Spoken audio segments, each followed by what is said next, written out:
Hello दोस्तों, rankers में आप लोग का बहुत बहुत स्वागत है। और अभी हम बात करने वाले हैं 67 बीपीएससी के संदर्भ में।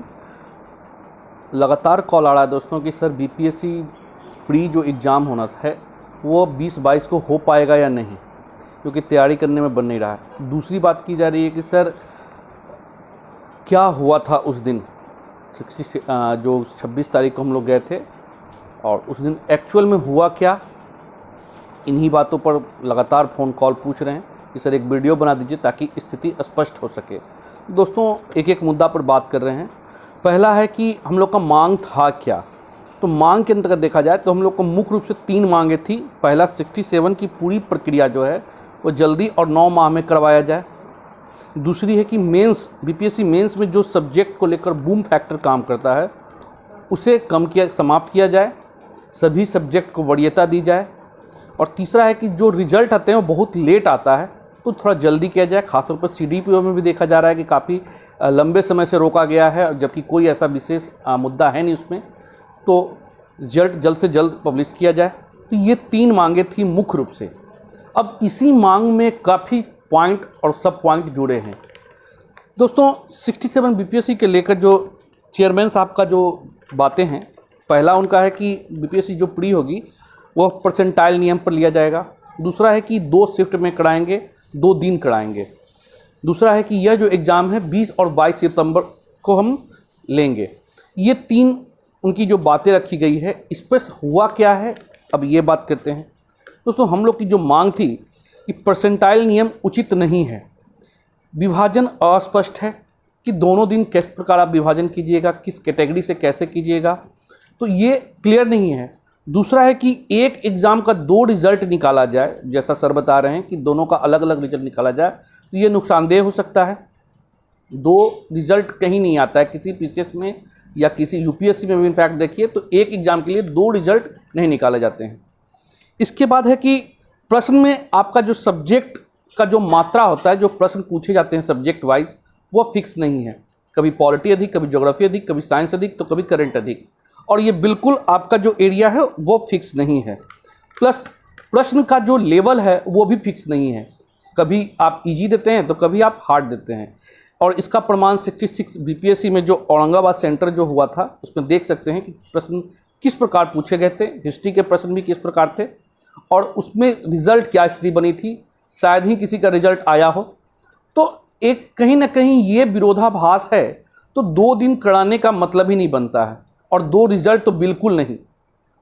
अब हम बात करते हैं फिर नेक्स्ट कि सर आप कह रहे हैं जल्दीबाजी है। जल्दीबाजी हम लोगों को भी है, काफ़ी लंबा समय हो गया है। लेकिन आप जो एग्ज़ाम ले रहे हैं तो उसकी एक प्रक्रिया होनी चाहिए। आप प्रक्रिया के अनुसार नहीं लेंगे तो फिर ये एग्ज़ाम लंबा जाएगा। अगर पीटी हो भी जा रहा है तो मेंस में केस होगा, और हाई कोर्ट जब जाएंगे तो एक लंबी प्रक्रिया हो जाएगी। आप मेंस के कब फैसला आएगा, कोर्ट का कब फैसला आएगा और कब मेंस होगा, ये कोई नहीं जान रहा। तो ये स्थिति को स्पष्ट करते हुए, इस चीज़ को ध्यान में रखते हुए आप एग्ज़ाम लीजिए, क्योंकि कोई ना कोई केस करेगा ही कैंडिडेट।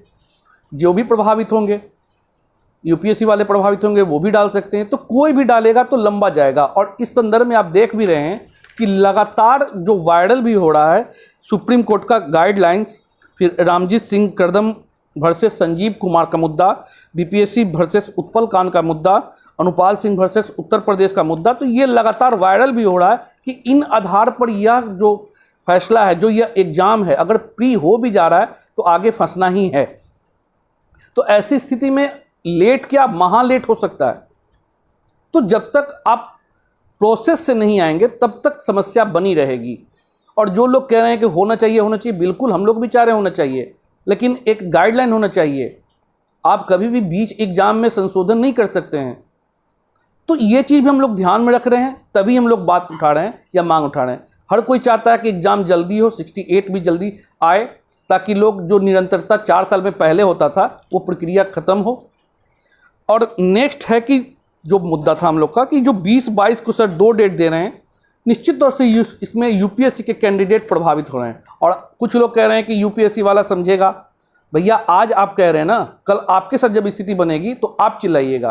तो सभी को लेकर चलना होगा। यहाँ बहुत ज़्यादा अंतर नहीं आएगा। हम लोग इसके लिए डेट भी कह रहे हैं, तो पहली बात तो आएंगे कि जो परेशान होंगे वो तो हैं ही बेचारे यूपीएससी वाले।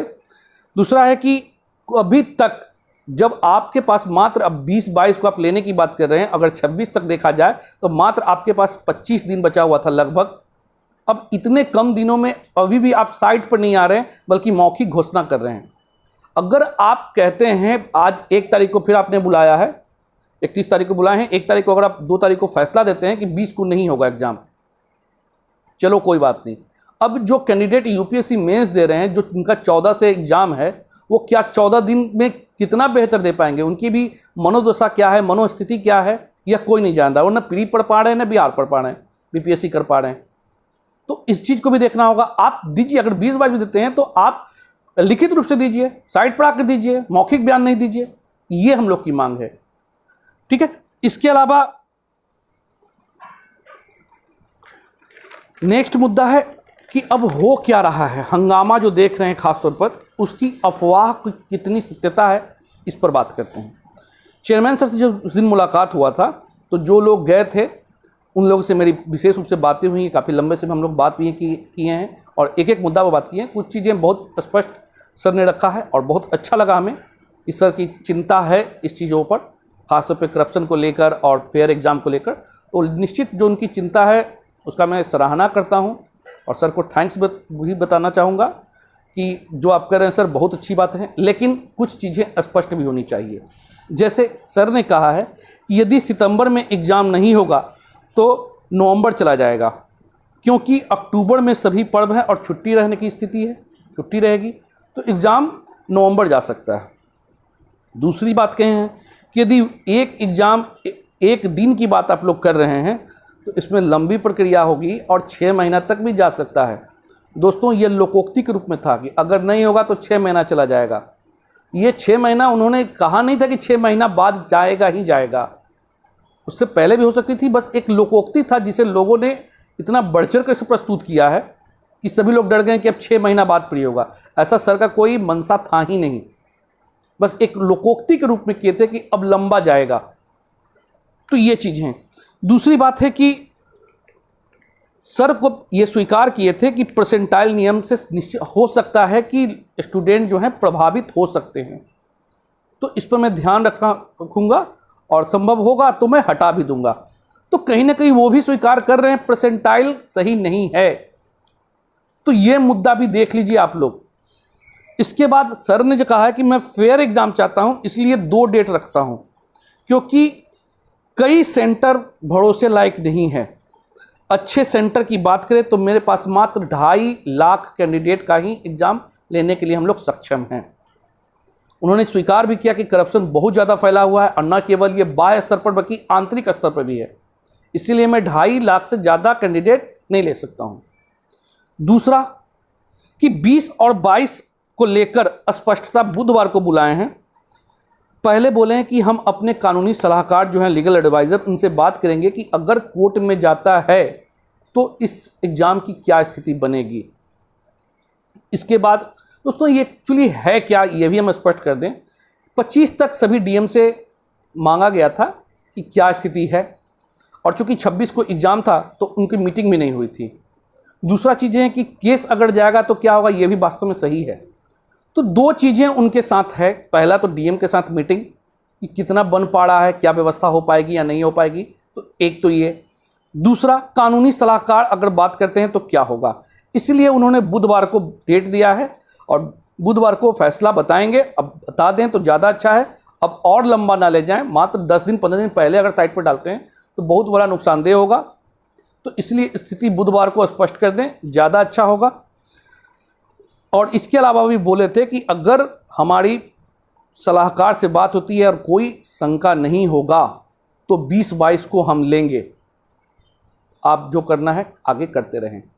मतलब एग्ज़ाम में भी हो सकता है 20-22 को भी, ये 100% नहीं कह सकते कि नहीं होना है, हो सकता है। तो जो कैंडिडेट पढ़ रहे हैं वो पढ़ें और पढ़ें, और जो लोग लगे हुए हैं कि एग्ज़ाम कैंसिल हो जाए उनसे भी ये गुजारिश है कि ठीक है आप आंदोलन में सहयोग करें, लेकिन आप भी पढ़ते रहें, क्योंकि अगर एग्ज़ाम होता है तो आपको भी नुकसान हो सकती है, तो आप भी पढ़ें पढ़ाई कोई भी बुरा नहीं होता, कभी खराब नहीं जाता, ठीक है। तो पढ़ाई करते रहें, कोई ठीक नहीं है 20-22 को ले, लेकिन ऐसी स्थिति कम दिख रही है क्योंकि अंदर से तैयारी वगैरह कुछ है नहीं। 20-22 को लेकर कोई तैयारी नहीं चल रही है और हम लोग का बस यही मांग है कि तैयारी नहीं है तो स्थिति स्पष्ट कर दें, ताकि जो यूपीएससी के बच्चा है वो अपना आगे देख सके और जो कैंडिडेट 67 में लगे हैं वो मेंस में लग सकते हैं, अपना प्री देख सकते हैं, अपनी योजना बना सकते हैं। तो स्थिति स्पष्ट कर दिया जाए। इसके अलावा दोस्तों हम लोग का कुछ सुझाव भी है कि यदि आप सितंबर में नहीं लेते हैं तो इस एग्ज़ाम को बहुत ज़्यादा लेट नहीं कर सकते और 8-9 अक्टूबर का भी डेट है, जो दुर्गा पूजा के बाद और दीपावली से पहले का समय है और ये एक आदर्श समय है, तो कराया जा सकता है। दूसरा है कि जो आप कह रहे हैं 2 शिफ्ट की बात, तो सर वो नेक्स्ट टाइम से ही हो सकता है क्योंकि इसमें केस फंस जाएगा। और एक और सुझाव है, ये मेरा व्यक्तिगत सुझाव है, हालांकि ये मांग नहीं रखा गया है, कि 2 दिन की बात करें तो आप एक दिन में 2 शिफ्ट ले सकते हैं, 10 से 12 और 2 से 4, जो यूपीएससी भी करती है 2 शिफ्ट में लेती है, हालांकि एक ही दिन लेती है और एक ही एग्जाम को 2 शिफ्ट में अलग अलग सीसेट और जीएस के रूप में लेते हैं। तो आप चूँकि एक ही पेपर है जीएस, तो आप एक ही दिन में 2 शिफ्ट भी करा सकते हैं, लेकिन ये प्रोसेस आपको नेक्स्ट टाइम से करना होगा, इस बार से नहीं। ये दूसरा है जो मेंस के मुद्दा पर है, तो अभी तक सर ने स्थिति स्पष्ट नहीं किया है कि क्या होगा मेंस सब्जेक्ट को लेकर, और हम लोग की मांग है कि मेंस में यदि आप स्केलिंग नहीं करते हैं, क्योंकि आपने बताया कि 1-1 हज़ार कैंडिडेट चाहिए, तो वो तो संभव है नहीं, क्योंकि 35-37 सब्जेक्ट है और 37 सब्जेक्ट में आपको 37,000 क्या 50,000 प्लस रिजल्ट चाहिए, तो संभव ही नहीं है।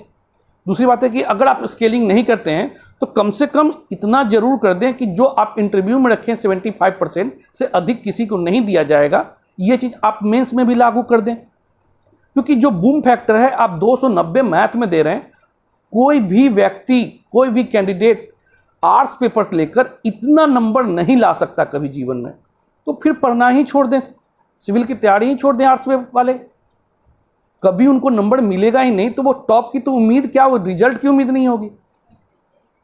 तो ये जो इतना बूमिंग फैक्टर है उसको दूर किया जाए और यह किया जाए कि आप किसी भी कंडीशन में 75% से अधिक नहीं ला सकते हैं, तो दोनों का जो अंतर है वो कम हो जाएगा और इससे मेहनती लोग जो आर्ट्स वाले हैं वो भी मेहनत करके समकक्ष पहुंच सकते हैं। तो ये एक प्रावधान हम लोग की मांग है। और दूसरा नेक्स्ट है जो कि सीडीपीओ पर मांग की जा रही है, इस सीडीपीओ का रिजल्ट जल्दी से जल्दी जारी किया जाए। तो इस पर कल बात हुई है और एक सर से बात नहीं है, बस एक मिला है सूचना कि नेक्स्ट वीक में सीडीपीओ का रिजल्ट आ जाएगा। तो चलिए, एक अच्छा है, एक आधार मिलेगा तैयारी करने को लेकर, मेंस को लेकर। तो दोस्तों यही स्थिति है और यही पूरा मुद्दा हुआ है। ना कोई 6 महीने वाला बात ऑथेंटिक है और ना अभी तक सर ने नवंबर का बस एक अनुमान लगाया था, हो सके अक्टूबर में ले ले। तो नवंबर की मांग कुछ है नहीं, सर ने बस एक अनुमान जताया था कि अगर हम सितंबर में नहीं ले पाते हैं तो फिर नवंबर चला जाएगा। तो यही मुद्दा है और इसी को लेकर जो यूट्यूब पर न्यूज़ वाले बना रहे हैं तो उनकी भ्रांतियां भी रहती है। जो वाक्य लिखते हैं वो कुछ भी लिख सकते हैं, स्वतंत्र है, अभिव्यक्ति की स्वतंत्रता का अधिकार है। तो वस्तु स्थिति यही है, यही मांगे हुई हैं और यही स्थिति है। अब क्या होता है बुधवार को यह देखा जाएगा और तैयारी को लेकर आप लोग करते रहें। पढ़ाई कभी बुरा खराब नहीं होता है, प्री मेंस, लेकिन इसके लिए स्थिति को स्पष्ट करना जरूरी है और हमारी यही मांग है कि स्थिति को स्पष्ट करें और किसी भी, ना केवल 67 बल्कि 68 हो, 69 भी अगर हो तो समय से कराएं।